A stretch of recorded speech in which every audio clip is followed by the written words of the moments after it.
Nagsimula sa good morning classmate, natapos sa goodbye classmate.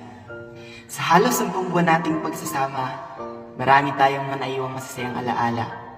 Tulad na lamang kung paano tayo nagkakilala at kung paano tayo nagturing ng isang pamilya. Nung una napuno ako sa takot at kaba kasi natatakot ako na baka may kakaiba.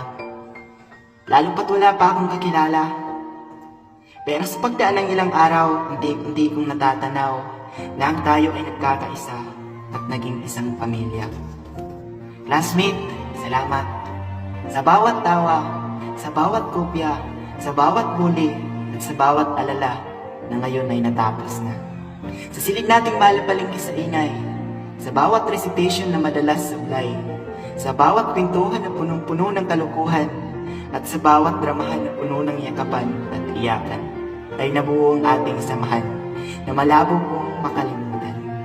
Paalam sa mga nawalan ng ballpen na madalas nalaglag lang sa mga ilalim. Paalam sa mga papel na binigay na kahit ang totoo ayaw mo naman talaga magbigay. Paalam sa mga chicherya na baon ng isa pero pagkain ng buong barkada. Paalam sa ating mga kwento na hanggang sa alaala na lang natin mabubuo. Paalam sa mga galaan. Paalam sa mga practice na walang nagpuntahan. Paalam sa mga report na binasa lang. Paalam sa mga project na may naipasa lang. Tapos na yung araw ng kasal. Tapos na yung araw ng pintuhan. Tapos na rin ang araw ng mga lovers. At sa wakas, tapos na ang araw ng mga winners. Di na masaya ang ating pintuhan.